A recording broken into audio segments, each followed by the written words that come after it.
reina o Senhor. Regozije-se a terra e alegrem-se as muitas ilhas. Nuvens e escuridão o rodeiam. Interessante esses dois primeiros versos.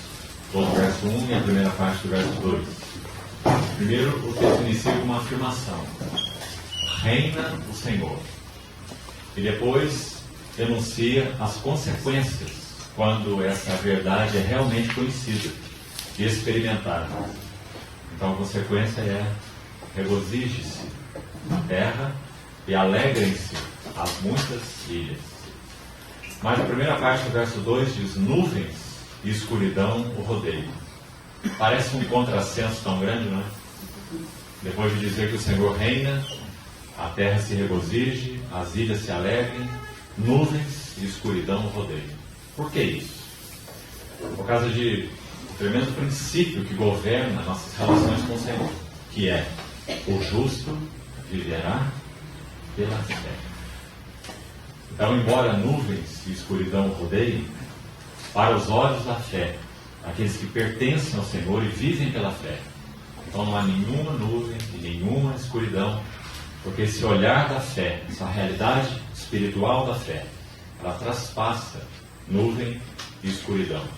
E ela toca aquele que no trono reina para todo sempre. Então, que privilégio nós podemos, nessa noite, invocar como Deus aquele que reina pelos séculos dos séculos. E como resultado, nosso coração também se regozija e se alegra.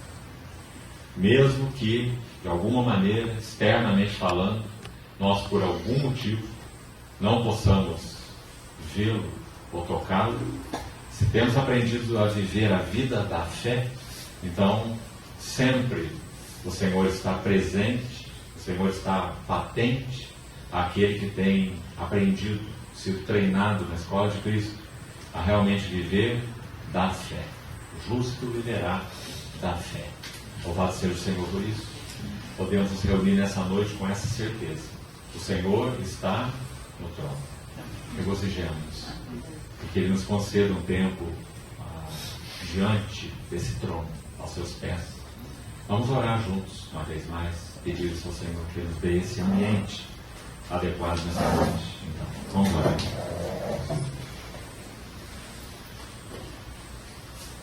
Senhor, quanta gratidão vai no nosso coração, porque somos um povo que tem os olhos abertos. Quantos profetas e justos desejaram ver o que vemos e não viram, ouvir o que ouvimos e não ouviram. Obrigado porque somos tão bem-aventurados. Obrigado porque Tu mesmo fizeste com que, pelo Teu Espírito, as escamas caíssem de nossos olhos. E nós sabemos que o Senhor reina. Por isso o nosso coração se regozija, porque o Senhor tem absoluto controle sobre todas as coisas. Depositamos nossas vidas aos Teus pés nessa noite de reunião e Te pedimos, Senhor, que o Senhor intervenha entre nós nessa reunião, que o Senhor nos leve aos Teus pés, que o Senhor afaste toda distração de nossos corações, toda preocupação, toda ansiedade, todo extravio. Chama de volta nosso coração, mente, afeições para Ti. Encontra entre nós aquilo que o Senhor precisa e requer, para que possamos Te ver, possamos Te contemplar, possamos Te adorar e possamos receber Tua palavra. Nós Te pedimos, em nome do Senhor Jesus. Amém.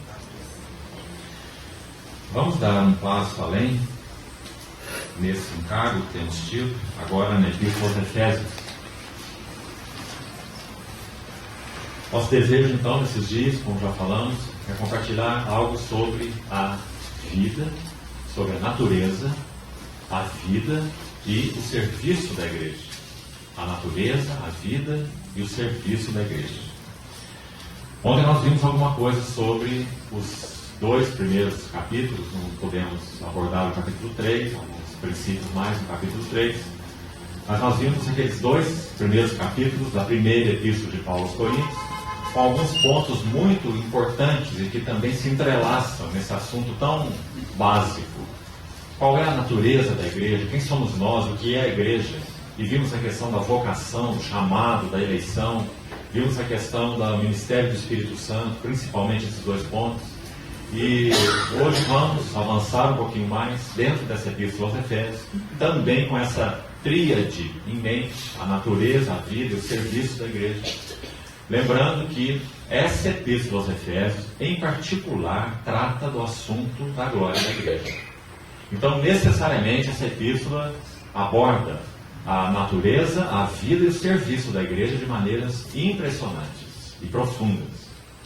Nós já falamos outras vezes para os irmãos, vamos repetir isso, que essas 4 cartas de Romanos, de Efésios, de Colossenses e de Hebreus, elas são 4 pilares da revelação de Deus no Novo Testamento.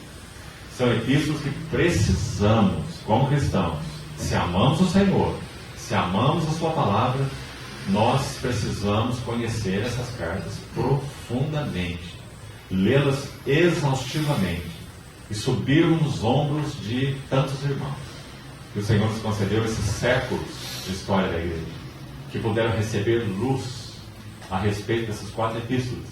Então nós podemos galgar esses ombros fortes e, pelo Espírito, sermos também alvo dessa preciosa revelação que tantos irmãos e irmãs tiveram a respeito desses 4 livros tão preciosos.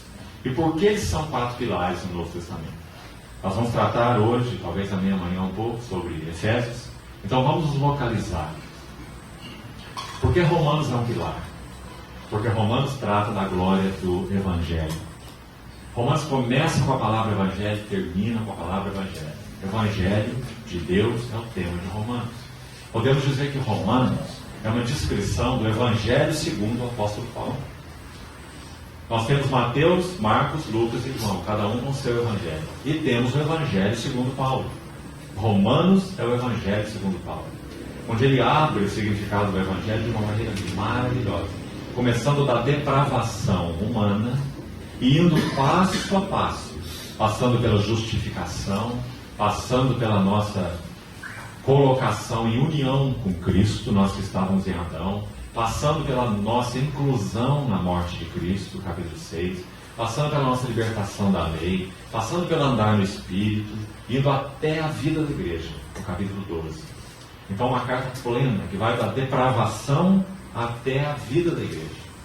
Esse é o Evangelho, para isso fomos chamados. Então, Romanos é a glória do Evangelho. Efésios é a glória da igreja. Vamos ver um pouco dessa carta, alguns aspectos importantes. Colossenses, em particular, a glória de Cristo. Aquela passagem de Colossenses 1, de 13 a 23, é uma passagem única no Novo Testamento, para descrever aspectos da glória de Cristo que são maravilhosos, passo a passo, quem é o nosso Senhor. Imagem do Deus invisível, primogênito de toda a criação, nele foram criadas todas as coisas, os céus, a terra, visíveis e invisíveis, tronos, soberanias, principados. Tudo foi criado por meio dele, para ele, nele tudo subsiste, ele é antes de todas as coisas. Quantas verdades! Cada uma delas precisa ser estudada aos pés do Senhor. Não são palavras jogadas ao vento. Não basta leitura. Precisamos deter, orar, meditar, examinar, estudar, para ver o que o Espírito Santo quis dizer com essas frases sobre o nosso Senhor Jesus. Irmãos, se nós amamos o nosso Senhor Jesus, nós não vamos querer saber essas coisas. Quem Ele é, o que Ele significa, não é? Qual a relação dele com a criação, qual a relação dele com a igreja. Então, que linda carta sobre a glória de Cristo, Colossenses. E por último, nós temos a glória da carreira cristã, Hebreus. Então, essas 4 cartas são 4 pilares que necessitamos para conhecermos bem qual é a dispensação de Deus, ou a economia de Deus no Novo Testamento. Nós não podemos ficar sem essas 4 cartas. Não apenas lidas, mas realmente conhecidas, estudadas. Então aqui nós estamos diante de uma dessas pérolas da revelação bíblica, Efésios. Os irmãos sabem que essa carta tem 6 capítulos. Ela pode ser dividida por de mais de uma maneira, já que esses escritos densos, especialmente do Novo Testamento, raramente se abordam por um ângulo só. Nós podemos abordar essas epístolas densas em termos de revelação por mais de um ângulo, assim como Efésios. Nós podemos dividir Efésios em 3 palavras. Essa é uma maneira de ver Efésios, de estudar Efésios. Os primeiros 2 capítulos falam da paz. Qual o significado da nossa paz com Deus? Depois os capítulos 3 e 4 enfatizam a questão do nosso andar. Depois os capítulos 5 e 6, principalmente o final dos 5 e 6, enfatizam a nossa posição de firmeza, permanecendo firmes. Mas nós podemos também dividir essa epístola ao meio, em uma outra abordagem. E os 3 primeiros capítulos vão nos mostrar qual é o que Paulo chama de a visão celestial. Capítulos 1, 2 e 3 são sobre visão, a visão celestial. Os 3 últimos capítulos são sobre vocação, visão e vocação. Então, se nós temos visão celestial a respeito do propósito eterno de Deus em Cristo, então isso tem que resultar-se necessariamente em um andar digno da vocação. É assim que se inicia o capítulo 4. A que fomos chamados. Então, os 3 primeiros capítulos, a visão, e os 3 últimos capítulos, a vocação. O que nós vamos fazer com a ajuda do Senhor nesse tempo de comunhão, dentro do foco que entendemos para esses dias juntos, é examinarmos essa epístola buscando aspectos da natureza, da vida e do serviço da igreja. Então, vamos olhar para o capítulo 1, apenas panoramicamente, nós vamos precisar dele, para os versos 3 a 14, e nós vamos apenas nominar aqui a nossa ajuda, e ajuda importante, para compreender a revelação de Deus aqui na Epístola aos Efésios, e essa questão da natureza, vida e serviço da igreja. Veja onde que Paulo começa a tratar o assunto da igreja. Se você colocar Romanos do lado de cá e Efésios do lado de cá, sabe o que nós poderíamos dizer? Romanos vai nos mostrar o Evangelho partindo da necessidade do homem. Depravação, justificação, santificação, glorificação. Essa é a ordem de Romanos. Então o Evangelho partindo de baixo para cima, da necessidade do homem até a glória de Deus. Sabe o que Efésios faz? Mostra o mesmo Evangelho, só que partindo de Deus para o homem. Então Efésios começa assim: bendito Deus e Pai do nosso Senhor Jesus Cristo. Veja onde ele começou. Sabe onde Romanos começa? A ira de Deus se revela do céu contra toda impiedade e perversão dos homens, que detêm a verdade pela injustiça. Então começa da necessidade do homem e vai até a glória de Deus. Isso é Romanos. Efésios começa da glória de Deus e vai até essa de encontro à necessidade do homem. Então, essa epístola começa de uma maneira tão elevada, ela é considerada por tantos estudiosos como sendo o escrito mais elevado do apóstolo Paulo. Quais são os pontos importantes do verso 3 ao verso 14 que nos interessam profundamente no assunto natureza da igreja, que é parte do nosso encargo? Só para citar as palavras principais, irmãos, sabe o que acontece nessa passagem linda? Primeiro, uma curiosidade importante, interessante. Não há nenhum ponto final no texto original, desde o verso 3 até o verso 14. O que você acha disso? Por isso que alguns chamados eruditos que estudam Paulo falam assim: mas Paulo é muito esquisito. Paulo, a maneira de escrever é estranha, ele não é assim didático. Ele está indo por um argumento aqui, de repente ele entra por um atalho ali, e às vezes ele leva um tempo para voltar onde ele estava, e às vezes ele nem volta, ele fica por lá mesmo. Por que isso? Porque toda a Escritura é inspirada por Deus e útil para o ensino, para a repreensão, porque nenhuma profecia provém de particular elucidação. Antes, os homens santos falaram da parte de Deus, movidos pelo Espírito Santo. Então o apóstolo Paulo não está escrevendo um compêndio de teologia, ele está escrevendo cartas.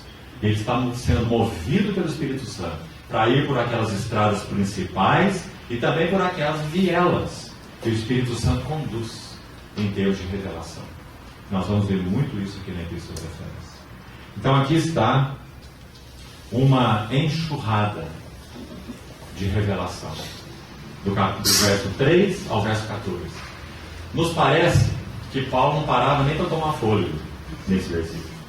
Ele começou o seu parágrafo assim: bendito Deus e Pai do nosso Senhor Jesus Cristo, que nos tem abençoado com toda a sorte de bênção espiritual nas regiões celestiais em Cristo, assim como nos escolheu nele. Ele não tem ponto final. Ele vai colocar o ponto final no fim do verso 14. Mas quando ele põe esse ponto, ele respira, né? Porque ele está afogado diante de tudo que ele falou nessa sessão tão maravilhosa. Não é precioso, irmão? E sabe o que ele faz nessa cascata de revelação? Ele vai nos dizer simplesmente que, em primeiro lugar, Deus nos escolheu em Cristo antes da fundação do mundo. É aí que a igreja começa. O primeiro tópico sobre a natureza da igreja.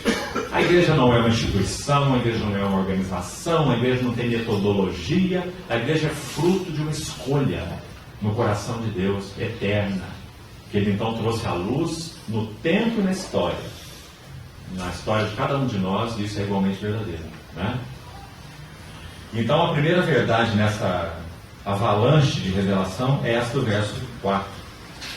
Ele nos escolheu em Cristo antes da fundação do mundo. Depois no verso 5, ele já coloca uma próxima verdade, que de novo, veja, tem a ver com a natureza da igreja. Então a igreja é um povo eleito em Cristo antes da fundação do mundo. Número 1. A igreja é predestinada para Ele, para a adoção de filhos. Número 2. Sabe o que significa predestinação? Não vá seguindo a onda de tantos teólogos que querem estabelecer uma predestinação para o céu e uma predestinação para o inferno, porque a Bíblia não ensina nada disso. A Bíblia nem mesmo liga predestinação nem com o céu e nem com o inferno.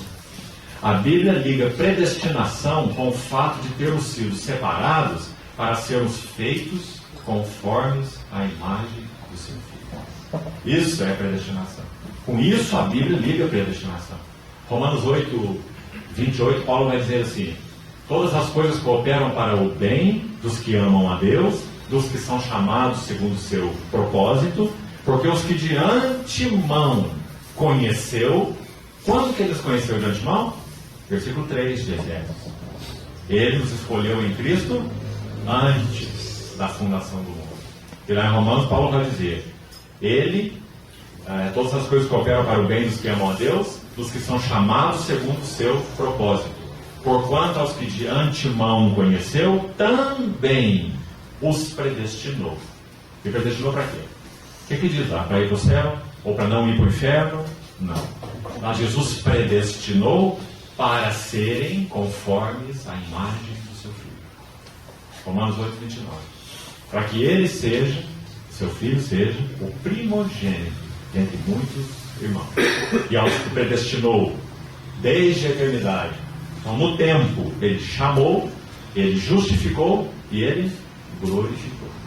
Né? Então, a segunda verdade importante sobre a natureza da igreja é que a igreja se compõe de pessoas que foram não apenas separadas, santos, chamados, como vimos ontem, mas também se compõe de pessoas que foram predestinadas para serem conformes à imagem do seu Filho.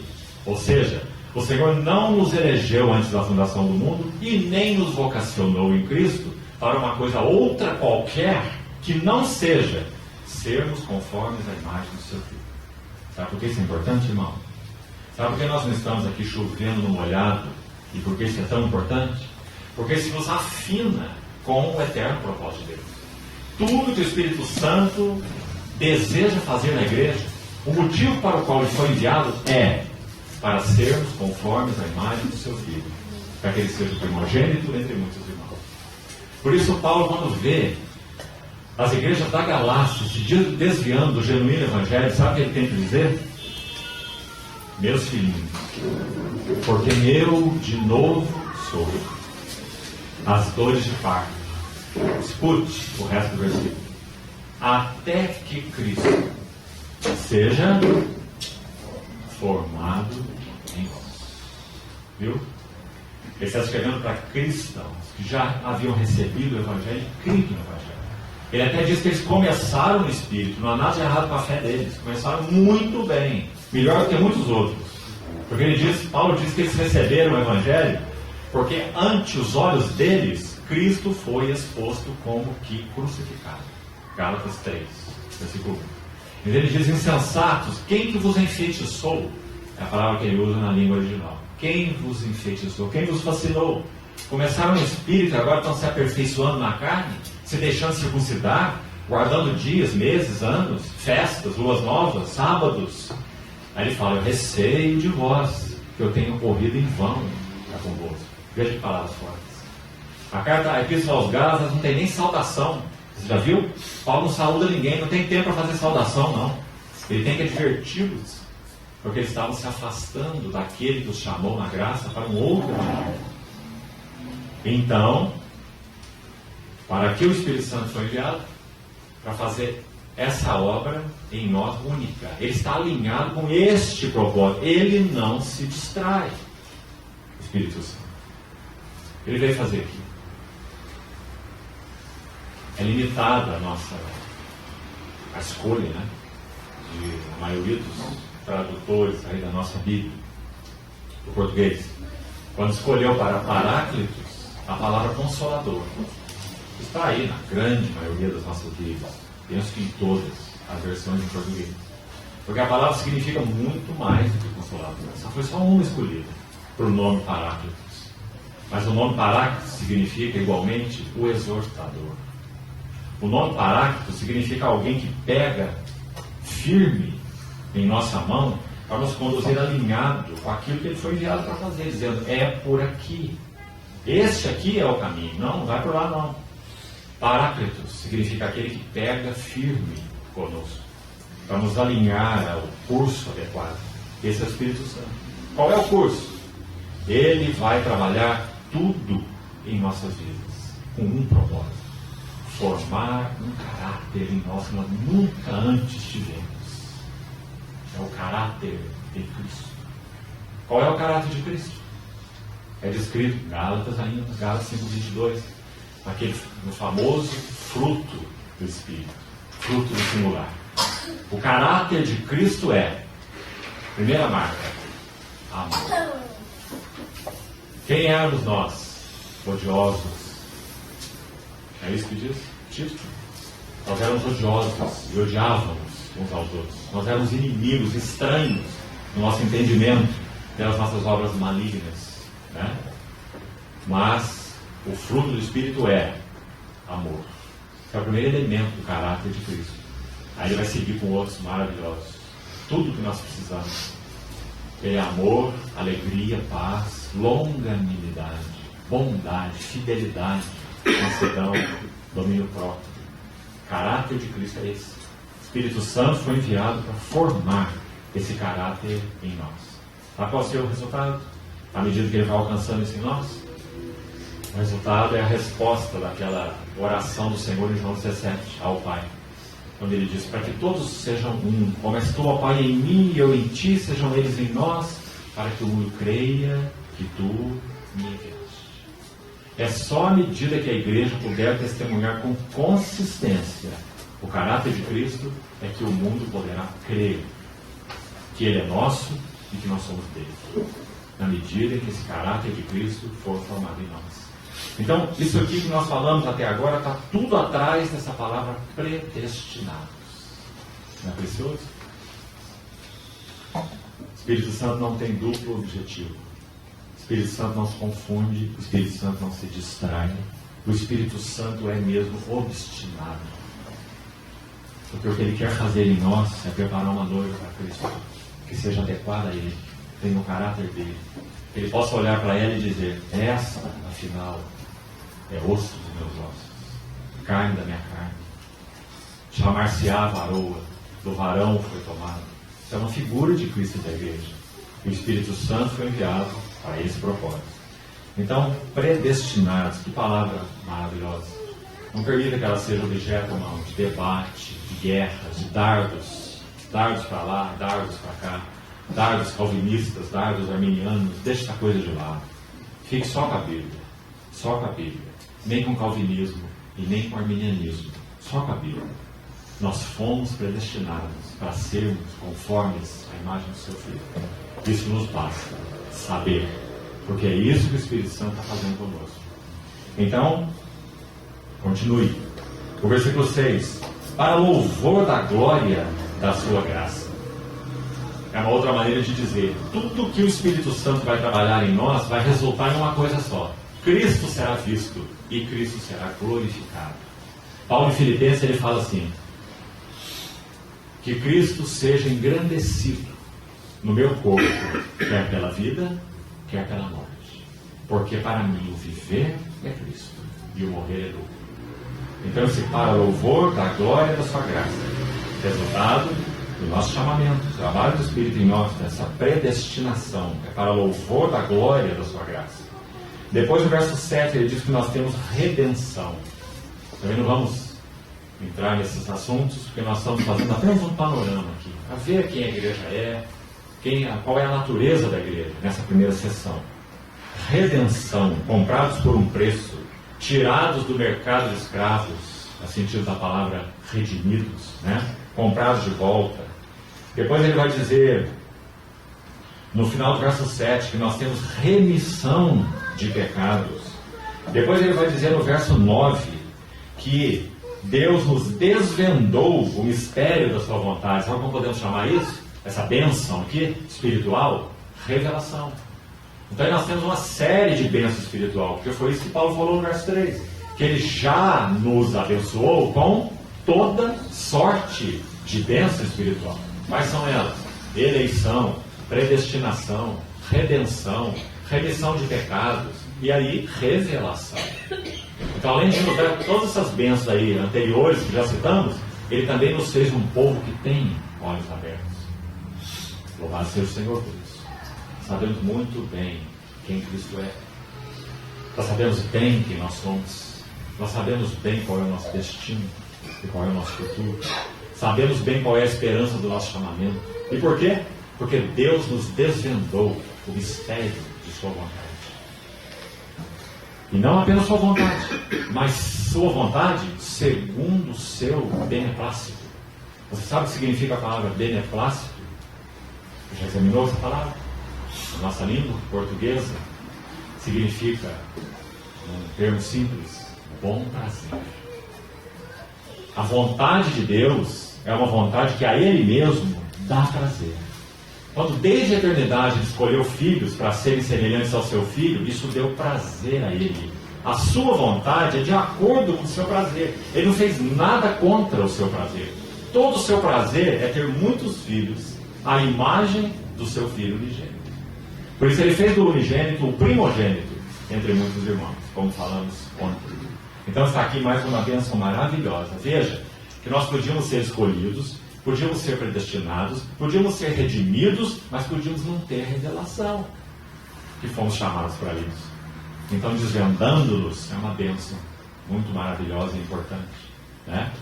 Ele preparou isso tudo, fez isso tudo, escolheu, predestinou, redimiu e nos revelou, desvendou-nos o mistério da sua vontade, para que nós saibamos muito bem qual é a esperança do nosso chamamento, né? Então isso está aí no verso 9.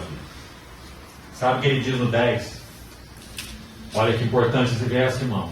Central dessa carta mesmo, central. De fazer convergir nele. Essa palavra convergir, ela é uma conjugação de um verbo na língua original, uma palavra bem comprida, mas de um sentido muito lindo. Então nós vamos citá-la aqui, como ela é na língua original. A palavra é anakefalaiomai. Tudo junto. Anakefalaiomai. Essa grande palavra na língua grega significa o seguinte. Esse ana significa trazer para junto, ou trazer para perto, ou trazer para debaixo. Esse kefale é da palavra cabeça, que é onde vem nossa palavra encéfalo, kefale, no grego. E esse sufixo final ali, esse omai, significa que é um verbo. Então esse anakefalaiomai significa que o propósito de Deus é tomar todas as coisas, tudo que Ele fez, tudo que Ele criou, e reuni-las e colocá-las juntas debaixo de uma única cabeça. Esse é o sentido dessa frase. Foi trazida para a nossa língua como convergir. Algumas versões dizem resumir. Ela aparece uma outra vez no Novo Testamento, uma única outra vez. Ela está em Romanos 13:9. Quando Paulo está citando os mandamentos da lei, ele fala assim: não adulterarás, não matarás, não furtarás. São várias coisas, né? Aí ele vai dizer assim: e se há outro mandamento qualquer, tudo se resume nisso: amarás o Senhor teu Deus de todo o coração. E quando ele usou essa palavra, tudo se resume, a palavra é a mesma usada aqui em Efésios 1:10. É interessante? A palavra lá de Romanos 13:9. Então você poderia traduzi-la aqui da mesma maneira. Desejo de Deus é fazer todas as coisas se resumirem, congregarem, serem postas juntas, debaixo de uma única cabeça. Sabe como que Deus vai atingir isso? Preste atenção. Primeira coisa que Deus fez. Nós sabemos que houve uma rebelião no universo antes da criação do homem, de Lúcifer, né? Nós sabemos pelas Escrituras. E depois o homem passou a fazer parte dessa rebelião.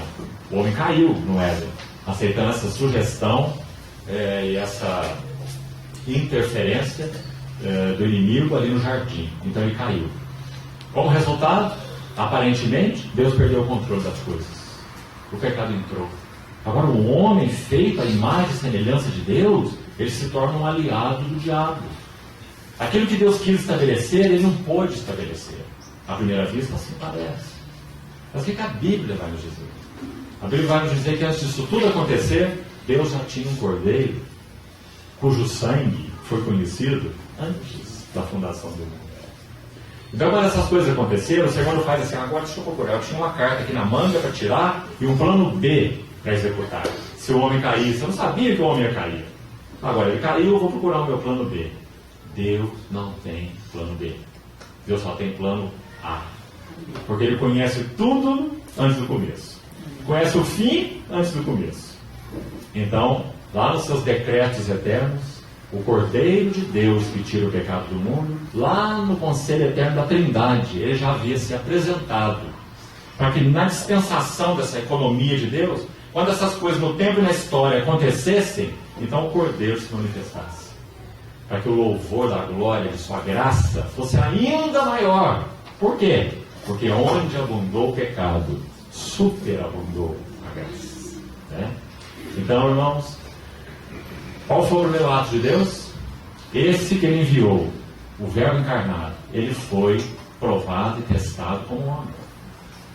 Se Deus iria obter tudo de volta congregado a ele, então o Verbo encarnado precisava ser provado. Será que ele é capaz de executar esse propósito mesmo? Como filho de Deus, ele é o filho de Deus, herdeiro de toda a glória. Mas e como homem, ele é o quê? Então, quando ele é provado, quando ele é tentado pelo diabo, o que nós estamos vendo é do que ele é constituído. O que existe no coração desse homem? Quais são suas ambições? Qual é o seu maior desejo? Onde está o coração dele? Você percebe? Então ele viveu 33 anos e meio, sendo provado, e aprovado, e provado, e aprovado, e o seu coração sendo exposto. Qual foi o resultado? Obediente até a morte, e morte de cruz. Então, quando esse varão, aprovado por Deus, como diz Pedro, ele entra na morte, ora, ele criou um grande problema para a morte. Porque o salário do pecado é a morte. Vamos colocar de outra maneira? A morte tem o direito moral e legal, porque esse universo é moral, porque o Deus que o criou é moral. Então a morte tem direito moral de manter preso nela tudo aquilo que o pecado tocou. Por isso o salário, a paga do pecado é a morte. Agora o Senhor Jesus é um homem tal que ele entra na morte, mas o pecado não o tocou. Então agora a morte está um grande problema. Assim como o peixe estava com um grande problema quando Jonas entrou lá. E o Senhor Jesus comparou essas duas figuras, não foi? Ele falou: assim como o Jonas esteve 3 dias e 3 noites no ventre do grande peixe, assim também o Filho do Homem estará no ventre da terra. Referindo à sua morte, obviamente, né? Mas aquele peixe ficou com uma indigestão muito grande, né? Ele podia comer de tudo, mas o Jonas foi difícil. Então, depois de 3 dias, o que ele teve que fazer? Vomitar o Jonas na praia. E nosso Senhor usou essa figura. Ele falou: uma geração má e adulta pede um sinal. Nenhum sinal lhe será dado, senão o de Jonas. Você vê agora o sentido disso? Então, essa é uma figura do Senhor Jesus. Ele entra na morte como o ventre do grande peixe. Só que ele não tem pecado. Aquele que não conheceu o pecado, Deus o fez pecado por nós. Onde? Na cruz. Por isso ele diz: Deus meu, por que me desamparaste? Só que veja, quando o Senhor Jesus é feito pecado, na cruz, o pecado não adentra a pessoa do Senhor Jesus. Nunca pense assim, irmão. Você vai estar militando na heresia. Corrija aí teu pensamento, se é que ele é assim. Nunca o pecado entrou na vida do Senhor Jesus, nem na cruz. Como nós sabemos? Porque para Nicodemos, ele compara o fato dele ser levantado da terra com Moisés levantar uma serpente no deserto. Você acha que Jesus se tornou uma serpente na cruz? É assim que você vê? Não. Ele é o Cordeiro de Deus que tira o pecado do mundo. Ele sempre foi. Então o que aconteceu na cruz? Aquele que não conheceu o pecado, Deus o fez pecado. Significa, o eterno Cordeiro, que sempre foi Cordeiro, e Santo Cordeiro, agora ele foi como que? Coberto com uma pele de serpente. A natureza dele não mudou. Ele é o Santo Cordeiro de Deus. Irmão, é tão simples entender isso. Se o pecado houvesse ingressado em Jesus na cruz, ele seria pecador. E a morte o reteria. Mas ele foi como que coberto com o pecado da humanidade. E por causa dessa pele de serpente, então o Pai teve que virar o seu rosto. Ele diz: Deus meu, por que me desamparaste? Pelo lado contrário, o mesmo aconteceu conosco. Quando nós fomos justificados, olha a mensagem de Romanos: justificados, pois, mediante a fé, temos paz com Deus. Quando nós fomos justificados, nós também não tivemos a justiça de Deus, no ato da justificação, introduzida em nós. A justificação é uma questão posicional. O que nós tivemos foi, nós que éramos pecadores, fomos cobertos pela justiça de um outro, que é a justiça de Cristo. É o que a Bíblia chama de vestes de salvação. Assim nós somos justificados, cobertos pela justiça de Cristo. E a partir daí, nós estamos sendo santificados, porque o Espírito Santo vem morar dentro de nós. Viu a diferença? Mesma coisa o Senhor Jesus na cruz. Ele foi coberto com a pele de serpente. Ele foi julgado pelo nosso pecado, mas ele não era um pecador. Então ele entra na morte e ele não causa esse problema para a morte. Pedro vai dizer assim em Atos 2, que os grilhões da morte não puderam reter. Por quê? Porque ele é santo. Que lindo, não é, irmão? Então, o dia que o Senhor Jesus morreu foi o dia da morte da morte. O que ocorreu na morte do Senhor Jesus foi a morte da morte. E nós estamos dentro da morte. A morte teve seu dia final. O dia que o Senhor Jesus morreu. E nós vamos ouvir essa voz declarando isso para todo o universo quando o Senhor Jesus vier, no poder da sua glória e da sua ressurreição. O que nós vamos ouvir e falar? Tragada foi a morte pela vitória. Onde está a morte teu? Aguilhão. Então, o Senhor Jesus, esse varão aprovado por Deus, ele já é o cabeça no trono. E agora, o que está acontecendo com o resto do corpo? Pense nisso. Nós estamos vivendo, desde a ressurreição de Cristo, um grande parto cósmico. Você sabe o que acontece com um parto normal, não é? Se o parto é normal, está tudo certo, quem que aparece primeiro? A cabeça. E depois da cabeça, logo em seguida, o corpo. Nós estamos vivendo esse parto cósmico, tem quase 2000 anos. A cabeça já está pronta, a cabeça já está entronizada, a testa do trono da majestade na altura. E o restante do corpo, conduzindo muitos filhos à glória. Para isso fomos chamados. O Espírito Santo veio habitar no corpo de Cristo para tornar esse corpo idôneo à cabeça. E é isso que ele está fazendo. Precioso irmão, nossas vidas precisam ser ajustadas a isso que o Senhor está fazendo. Porque isso que o Espírito Santo veio fazer. Ele é mais do que consolador, muito mais consolador. Graças a Deus ele é consolador também, mas ele faz muito mais que isso. Acima de tudo, ele é o exortador. Acima de tudo, ele está alinhado com o propósito de Deus. Ele vai dar umas boas marteladas na nossa cabeça e dizer: larga de ser cabeça dura. Não é por aí. Observa que eu tenho te falado. Observa que eu tenho te requerido isso ou aquilo. Observa que essa amizade não está te fazendo bem. Observa que essa leitura não está te edificando. Observa que essa maneira de falar e de agir não é minha, é sua. Então ele pega firme conosco, não é assim? Para que nós aprendamos a andar no Espírito, não satisfazermos cobiças da carne, né? Então, o resultado disso tudo, convergir nele, na dispensação da plenitude dos tempos, todas as coisas, e veja, tanto as do céu como as da terra.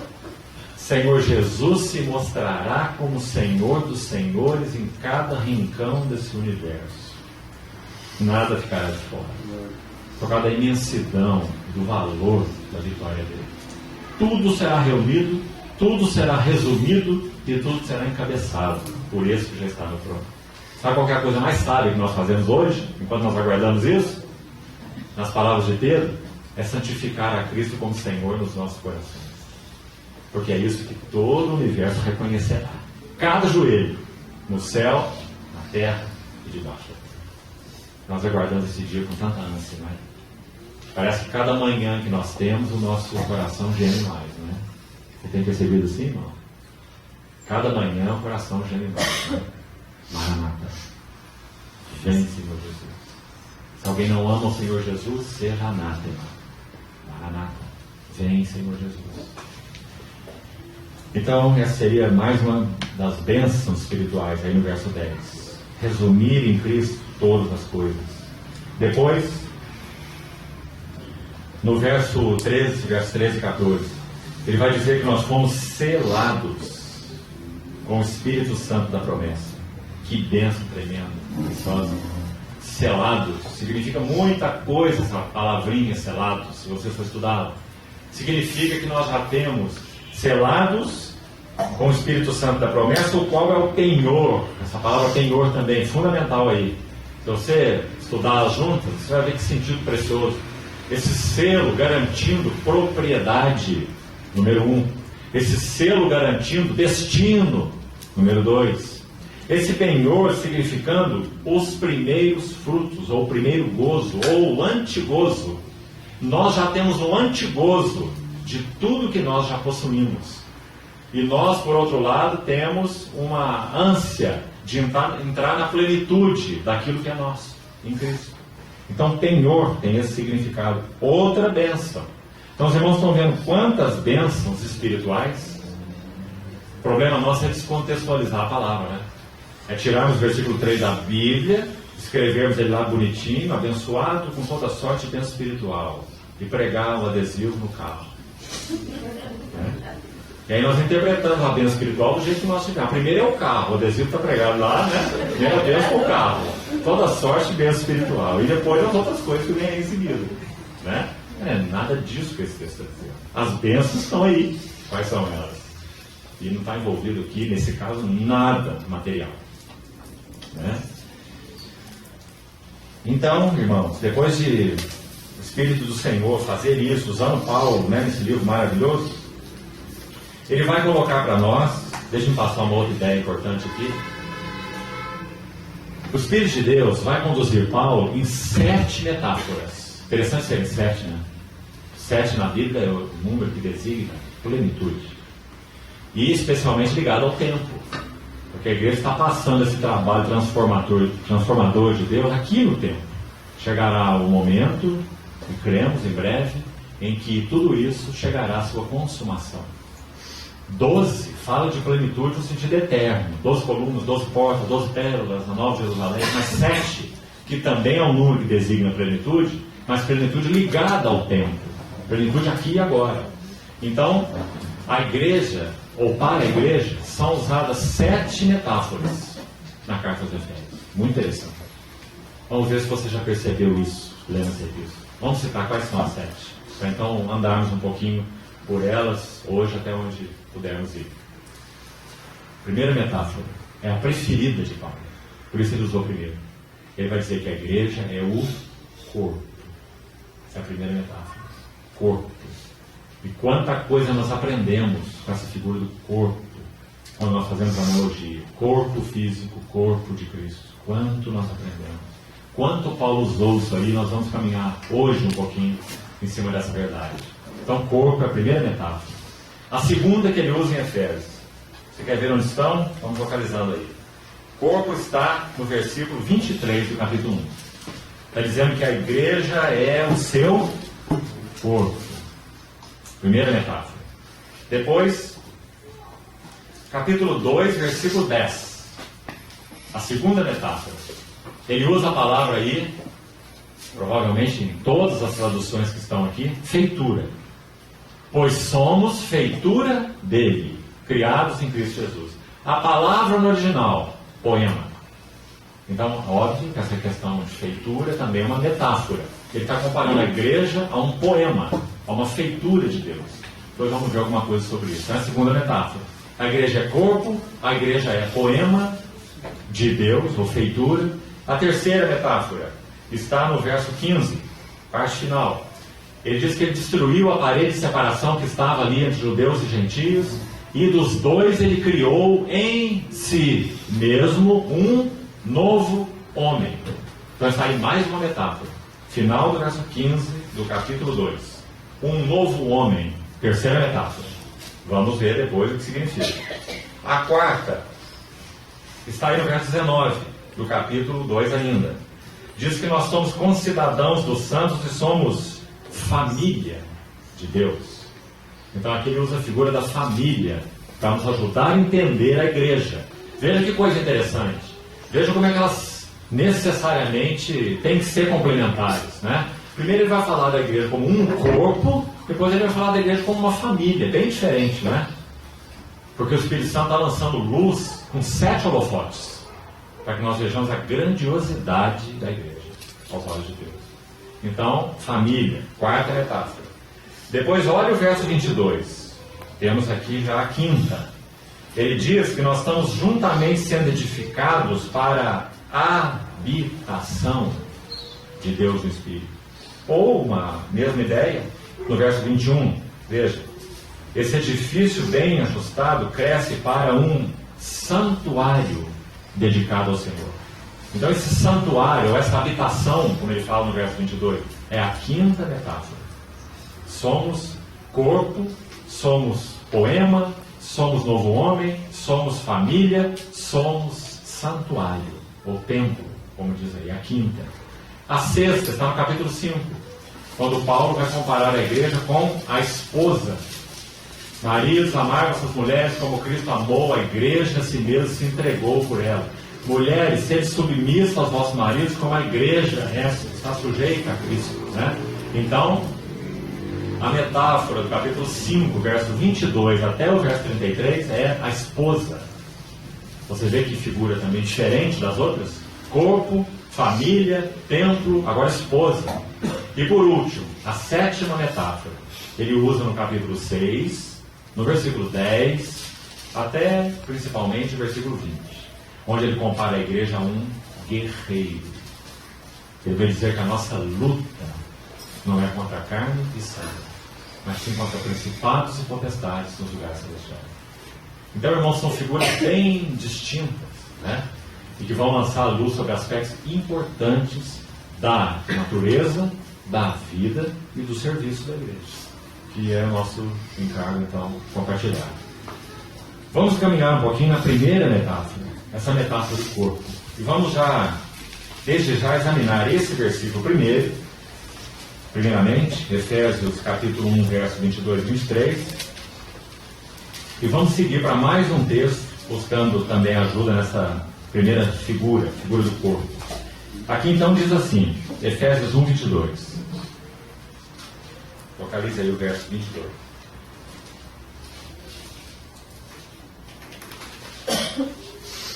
pôs todas as coisas debaixo dos seus pés.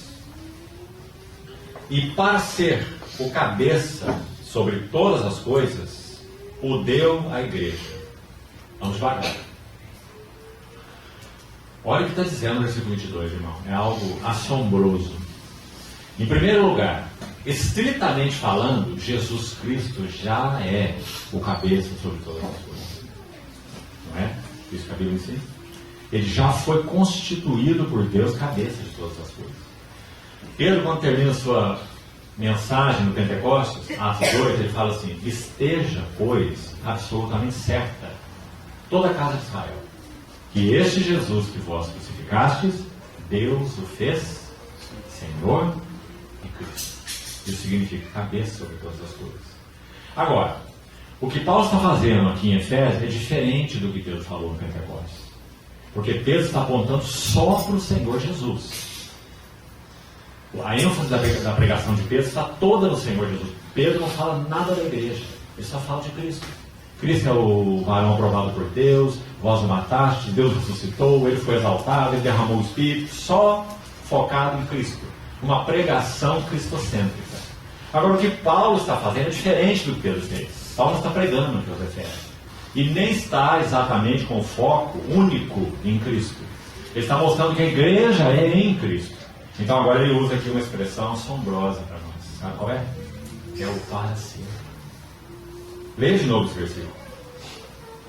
Primeiro, Deus pôs todas as coisas debaixo dos pés de Cristo. Então ele é a cabeça, não é? Agora, por outro lado, para ser o cabeça sobre todas as coisas, deu a igreja. Não é impressionante, irmão? Já conseguiu ver aqui, sem precisar de explicação?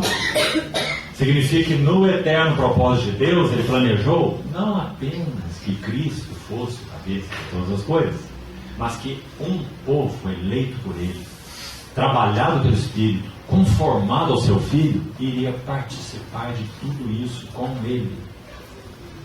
E participar de uma tal forma que, para que Cristo fosse evidenciado em todo o universo, a olhos visíveis, como sendo cabeça de todas as coisas, a igreja teria necessariamente que participar desse processo. Porque essa glória não vai ser revelada apenas por Cristo pessoalmente, mas vai ser revelada por Cristo e a igreja. Cristo com a igreja. Ó, irmão, que coisa tremenda. Você quer ouvir um versículo para nos ajudar a adorarmos o Senhor pela maravilha do nosso chamamento? Cristo é o cabeça, e para ser o cabeça sobre todas as coisas, ele foi dado à igreja. Paulo escreve assim aos Tessalonicenses, 2 Tessalonicenses 1, 2 Tessalonicenses 1, de 10 a 12, depois você confira. Ele fala assim, que quando Cristo vier, ele será glorificado nos seus santos. E ele vai ser admirado em todos os que creem. Não é precioso? Irmãos, Cristo já tem toda a glória. Quando todo o universo olhar para ele, a única coisa que irá fazer é adorá-lo. Mas, no eterno propósito de Deus, nós fomos unidos com Cristo de tal forma que nós iremos participar dessa hora em que ele será glorificado, unidos organicamente a ele. Toda essa glória maravilhosa que ele receberá de toda a criação, ele também receberá da igreja, e a igreja estará com ele nessa recepção maravilhosa de glória e de louvores e de admiração e de assombro de todo o universo. Aqui na Epístola aos Efésios também Paulo fala isso. Ele fala assim, para que pela igreja a multiforme sabedoria de Deus se torne conhecida agora dos principados e potestades nos lugares celestiais. Em Romanos 8 ele fala assim, toda a criação geme e suporta angústias até agora. Por quê? Por que ela aguarda? A manifestação da glória dos filhos de Deus. Não é precioso, não? Nosso chamado é tão elevado, irmãos. Nossa vida precisa estar tão alinhada, sem perda de tempo, com aquilo que o Espírito Santo veio fazer, não é? Porque esse é nosso glorioso chamamento. Sabe o que diz Tessalonicenses? Estamos citando tantos textos sem ler, né? Abra pelo menos um deles, já que nós precisamos seguir. Mas escute com atenção. Uma das coisas que temos que fazer com a Bíblia é ouvir com atenção o que está sendo dito, não atropelar as palavras. Veja o que diz aqui em 2 Tessalonicenses 2:13.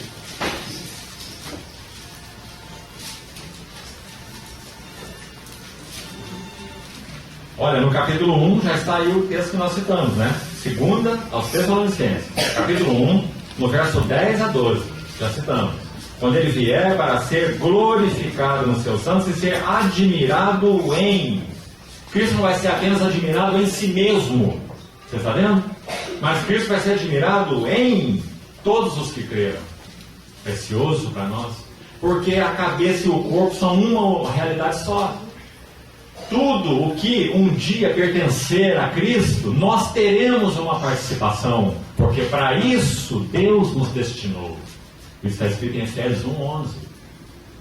Então, parafraseando o que Paulo escreveu em Efésios 1:11, ele nos predestinou segundo o conselho da sua vontade. Em tudo que um dia pertencer a Cristo, nós teremos garantida uma participação, porque para isso ele nos destinou. Agora escute 2 Tessalonicenses 2:13. Olha aí para a sua Bíblia. Entretanto, devemos sempre dar graças a Deus. Sabe por que nossas graças a Deus muitas vezes são tão pequenas, irmãos? Tão embaçadas? Porque nos falta visão, nos falta compreensão. Olha o que diz esse versículo. Sempre damos graças a Deus por vós, irmãos amados pelo Senhor. Graças a Deus por quê? Veja aí. Por isso que Deus vos escolheu. Essa é a primeira ação de graça. Desde o princípio, para a salvação, pela santificação do Espírito e fé na verdade. Já está bom demais até aquilo, tá? Mas não acabou ainda não. Já tem um alvo aí, no versículo 14. Veja qual é. Para o que também vos chamou, mediante o nosso Evangelho. Agora olha essa frase. Olhe com cuidado. Para que Deus nos chamou? Leia. Para alcançar o quê? O perdão de pecados? Isso também nós alcançamos. Mas nós fomos chamados para alcançar a glória. Alcançar a glória de nosso Senhor Jesus Cristo. Ouviu bem isso? Sabe o que o livro de Hebreus diz? Que Ele é o resplendor da glória. E a expressão exata do seu ser, do ser de Deus. E sabe para que nós fomos chamados? Para alcançar essa glória. Aí a pergunta é, você tem dúvida que você alcançará? Sabe o que a Bíblia diz? Aquele que começou uma boa obra em nós, há de completá-la até o dia de Jesus Jesus. Essa é a nossa certeza. Mas sabe que no meio desse caminho, o Espírito Santo vai interagindo conosco. Então nós podemos responder de uma maneira ou de outra maneira. E o Espírito Santo vai usar conosco de um método ou de outro método, dependendo de que tipo de filhos nós somos. Todos aqui que criamos filhos sabemos a diferença drástica entre eles. Para um você aplica um método, para outro você aplica um método. Então você tem o mesmo alvo. O alvo é que haja um caráter formado neles, né? E assim o Espírito Santo. Então que o Senhor nos ajude, irmãos, nos alinhe com o propósito dele, para que nós não demos trabalho do Senhor. Não sejamos filhos birrentos, filhos que querem manipular o Pai, né? Nós também queremos manipular o Pai, igual nossos filhos fazem conosco. Mas que o Senhor então nos ajude a realmente reconhecer para o que nós estamos chamados. Então, Paulo quando usa, aqui nós vamos concluindo, amanhã seguimos. Paulo quando usa essa figura do corpo, volte lá para Efésios, por favor. Efésios 1, 22 e 23. Então ele diz que para que ele seja o cabeça sobre todas essas coisas, é que ele foi dado à igreja. E agora vai dizer algo tremendo sobre a igreja. Alguns estudiosos da Bíblia dizem que essa é a melhor definição de igreja na Bíblia. Se é que podemos chamar de definição, né?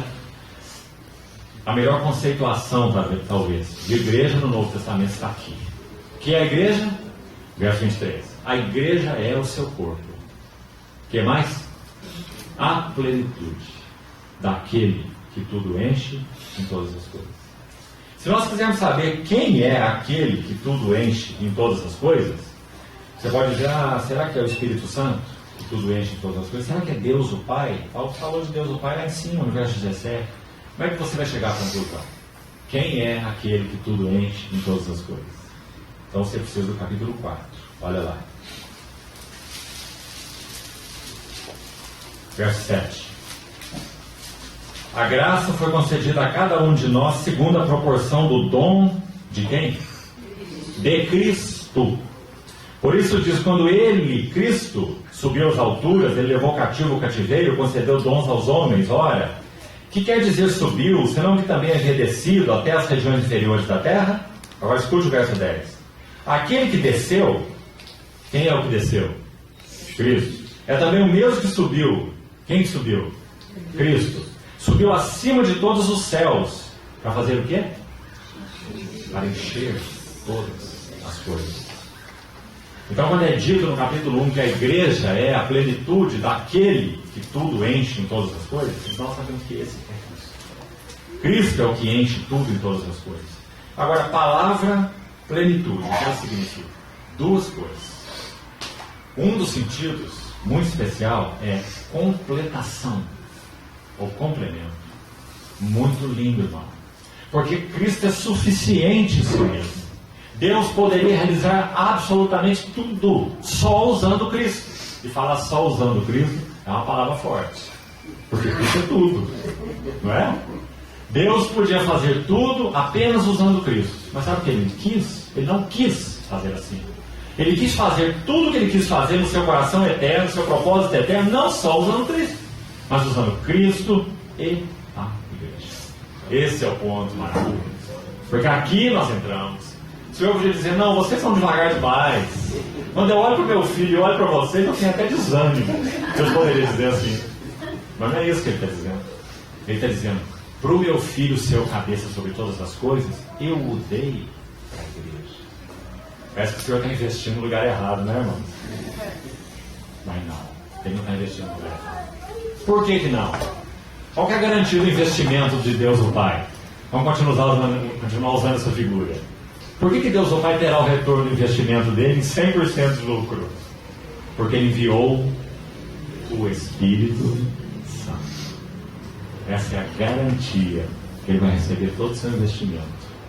O Espírito Santo não vai falhar em nada. Ele é Deus. Ele irá completar a obra para a qual ele foi enviado. A obra de Cristo na cruz foi absoluta. A obra do Espírito Santo será absoluta. Porque ele é Deus. Graças ao Senhor. Então, por um lado, a igreja é completação. A igreja é completação. Verso 23. Daquele Cristo. Daquele que tudo enche em todas as coisas. Por outro lado, essa palavra significa exatamente o que ela foi traduzida aqui.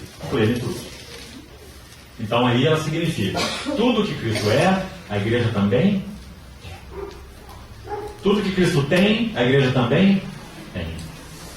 Tudo que Cristo terá, porque tudo que ele já tem entronizado à destra de Deus ainda não foi revelado a todo o universo, né? Então, claro, na Bíblia. Então nós podemos usar o futuro aqui também.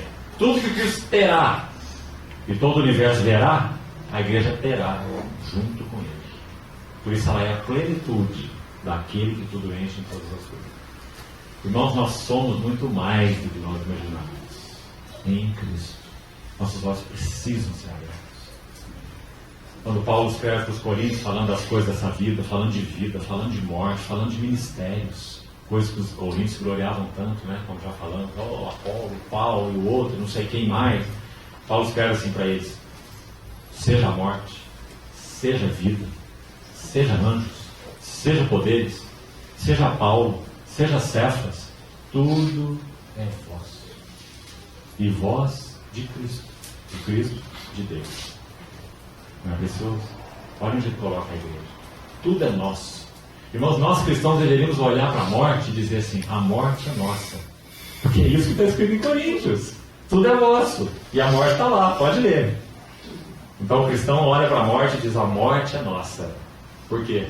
Porque tragada foi a morte pela vitória. Nunca nós veremos a morte. Até que o Senhor venha, se nós passarmos pela morte, o que nós teremos é um sono prolongado. E, na verdade, sono prolongado não se refere ao nosso corpo. Porque no que se refere ao nosso espírito, nós já entraremos num gozo maior do que o que nós temos aqui. Quanto a mim, prefiro partir e estar com Cristo, que é incomparavelmente melhor.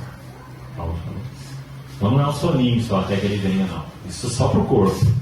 Mas para o nosso espírito é avanço. É avanço da comunhão que nós temos agora aqui. Por que isso? Porque a morte é nossa. A morte já foi conquistada.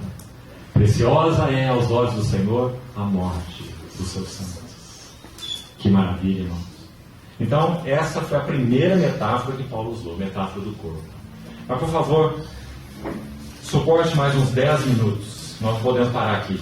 Nós precisamos ler um texto mais sobre a metáfora do corpo. Agora em Coríntios. 1 Coríntios 12.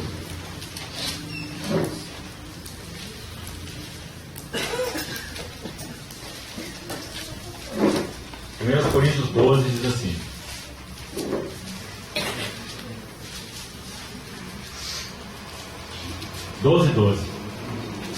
porque assim como o corpo, então está aí, a mesma metáfora lá de Efésios. Vamos entender esse versículo bem, com a ajuda do Senhor. Assim como o corpo é um e tem muitos membros, é só olhar para o nosso corpo, né? No espiritualismo esse versículo não. Paulo está falando do corpo mesmo, ele está fazendo a analogia. Está dizendo, olha aí para o seu corpo é um e tem muitos membros. Aí ele diz: e todos os membros, sendo muitos, constituem um só corpo.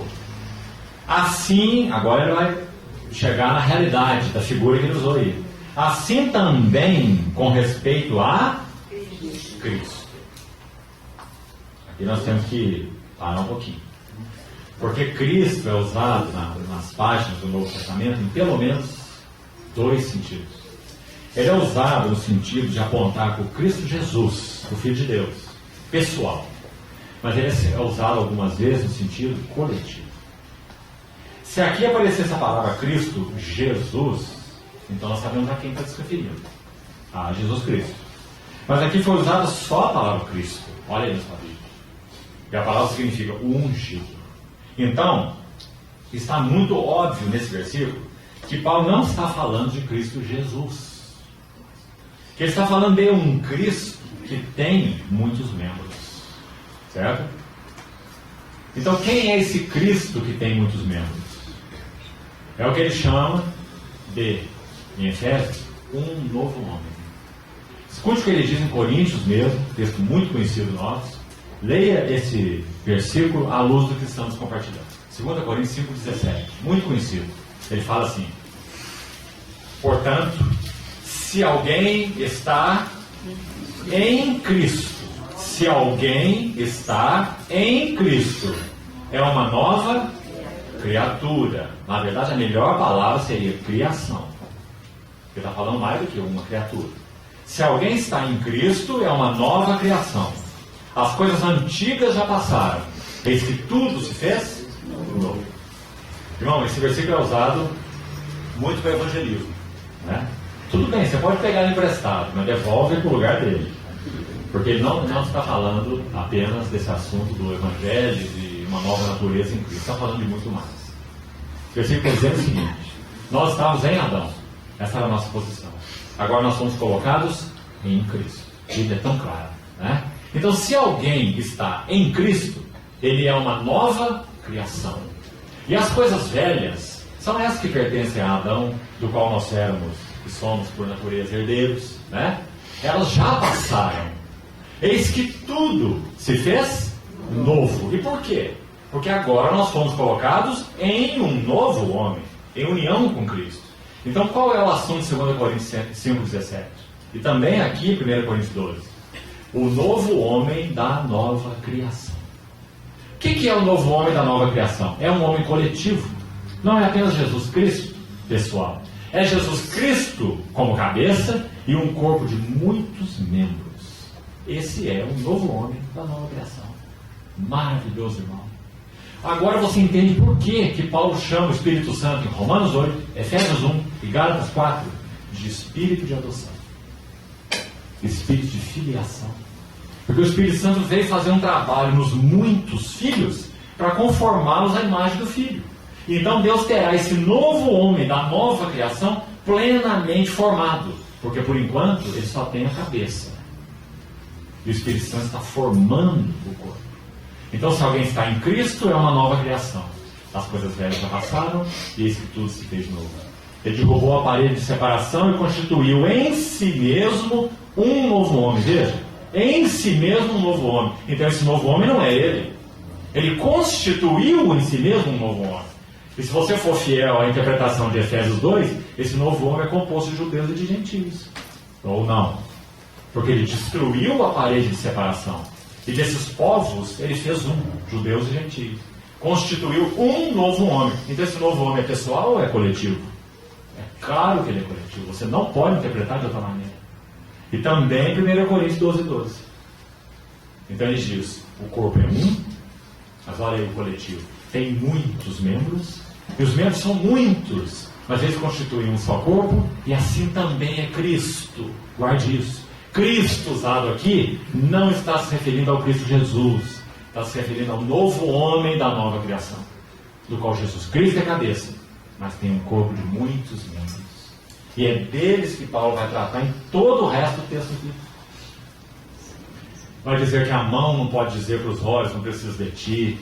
Vai dizer que Deus coordenou o corpo, concedendo muito mais honra àquilo que menos tinha, para que não haja divisão no corpo, antes cooperem os membros com igual cuidado em favor uns dos outros.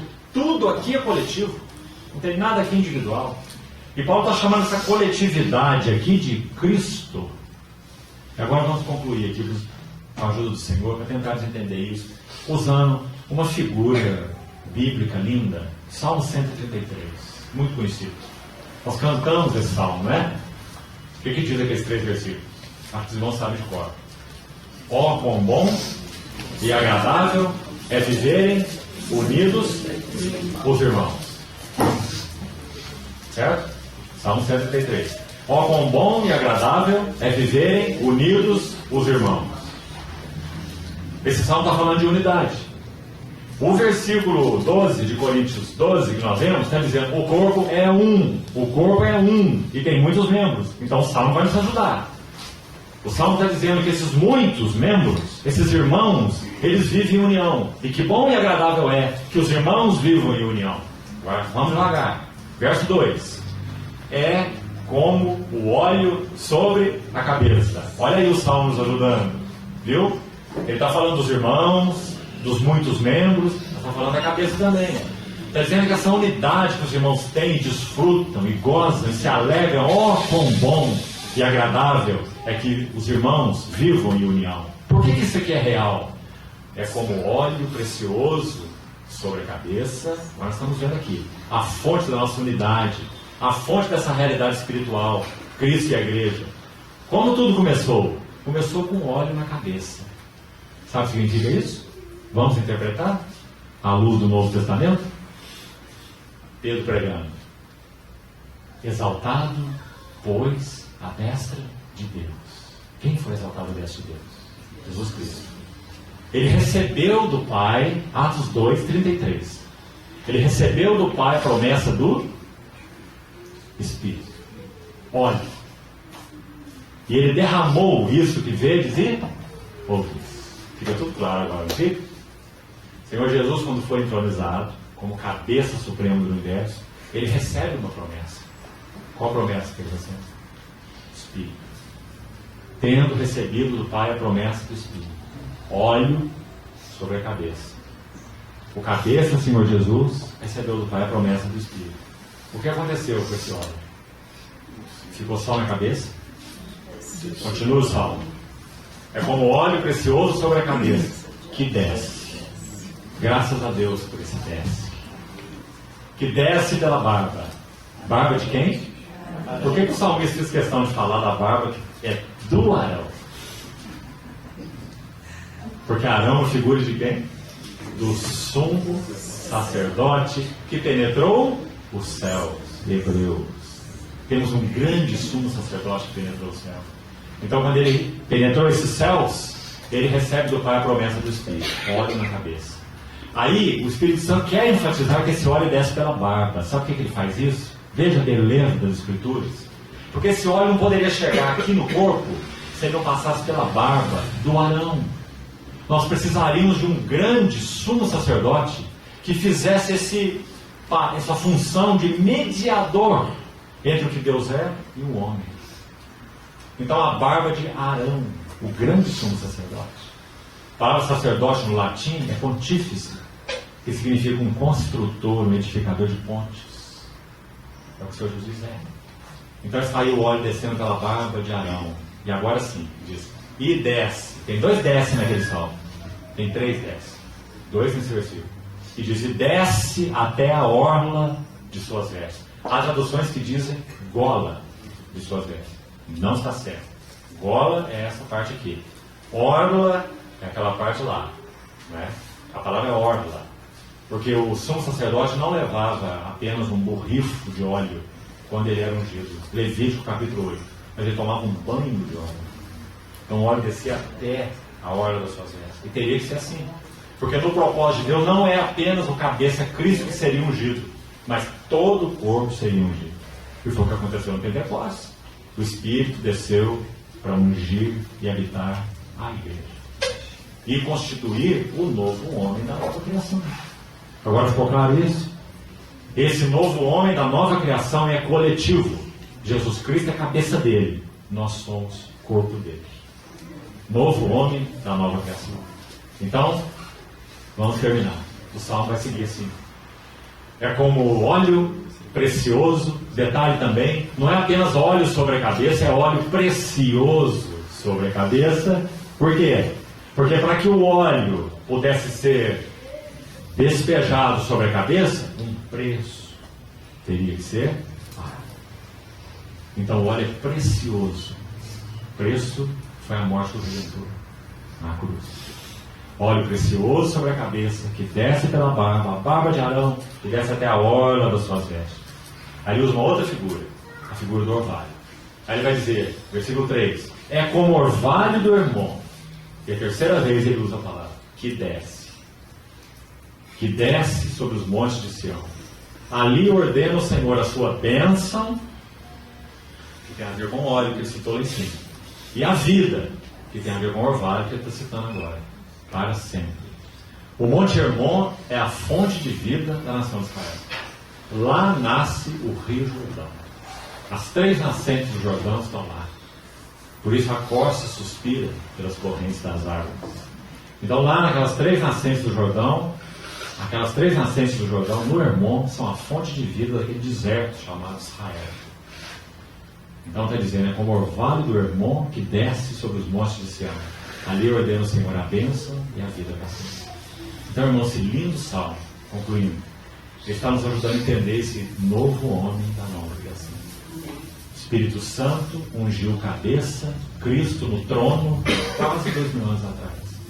Ele tomou esse óleo que ele recebeu e ele derramou pela igreja, porque ele é o nosso Arão. O livro de Hebreus vai falar tudo sobre isso. O grande sumo sacerdote. E esse óleo começou o seu caminho na cabeça e seguiu o seu caminho até a orla das suas vestes. Aí o livro de Atos vai dizer assim, em Antioquia, os discípulos foram chamados cristãos pela primeira vez. Quem os via dizia assim, eles são como o mestre deles, como Cristo. Eles se parecem com ele, eles vivem como ele, eles falam como ele, eles amam como ele, eles morrem como ele.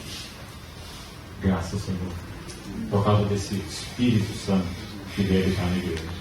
Então, irmãos, quando Paulo usa a figura do corpo, ela é muito maravilhosa. Você nunca verá uma cabeça peregrinando por aí, e nem um corpo. Cabeça e corpo são uma única e indivisível realidade. Então, quando a Bíblia usa aí essa palavra Cristo em Coríntios 12:2, em muitos outros textos não é assim. Tem que olhar o contexto. Mas ali em Coríntios 12 é assim. É o Cristo coletivo. É um Cristo que se refere a Jesus Cristo, cabeça, igreja, o corpo. Então Paulo usa essa figura de uma maneira maravilhosa. Dizendo então coopere no corpo. Então, não atue de maneira divisiva no corpo, porque Deus coordenou o corpo, concedendo mais honra àquele que menos tinha, para que não haja divisão no corpo. Você vê que importante, irmão? Que também falamos ontem. Vamos olhar para os nossos irmãos como que eles são, os nossos irmãos. Se ele se veste de verde, deixa ele se vestir de verde.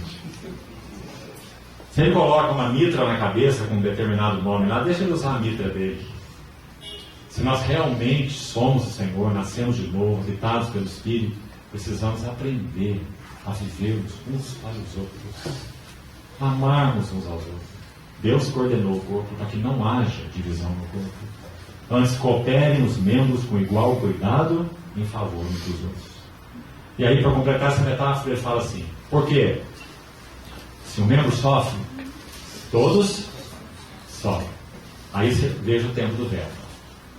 Ele não está não está escrevendo um imperativo, determinando um mandamento. Se um membro sofre, todos deveriam sofrer com ele, se compadecer dele.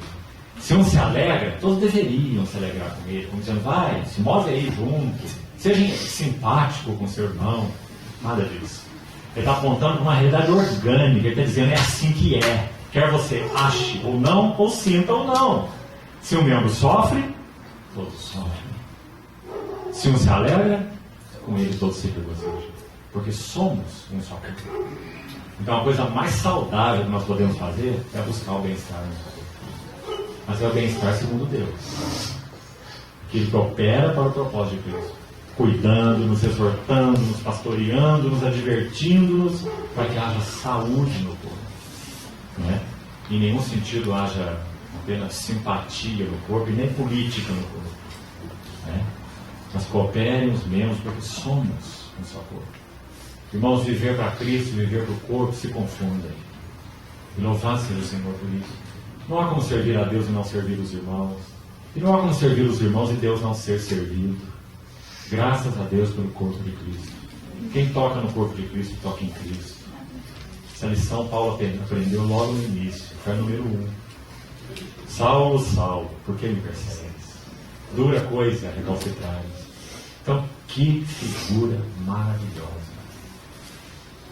Vamos concluir citando de novo o versículo.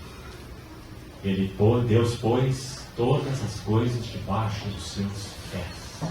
E, para ser o cabeça sobre todas as coisas, Deus o deu para a igreja, que é o seu corpo, a plenitude daquele que tudo enche em todas as coisas. Que maravilha, irmãos. Que o Senhor traga essas palavras com realidade para o nosso coração. Que nós possamos servir os nossos irmãos, amar os nossos irmãos. Que o Senhor nos ajude. Vamos orar. Senhor, muito obrigado por aquilo que o Senhor nos constituiu. Nós éramos nada, merecíamos nada, mas somos tão gratos porque tua voz foi ouvida em nossos corações e o Senhor nos incluiu nessa assombrosa realidade, sermos o teu corpo, a plenitude daquele que tudo enche em todas as coisas. Senhor, mais uma vez nós te pedimos olhos abertos para que tenhamos verdadeira visão celestial e possamos nos mover alinhados com o seu eterno propósito. Também te pedimos, Senhor, que sejamos totalmente dóceis e submissos à obra do Espírito Santo em nossas vidas. Senhor, remove qualquer tipo de obstáculo àquilo que o Senhor deseja tanto fazer em nossas vidas. Senhor, alcança tudo de nós e alcança tudo em nós para ti. Nós te pedimos, Senhor. Continua, te pedimos, explicando tua palavra aos nossos corações. Leva-nos a meditar nessas verdades e torna-as realidade espiritual para nós. Te pedimos em nome do Senhor Jesus. Amém.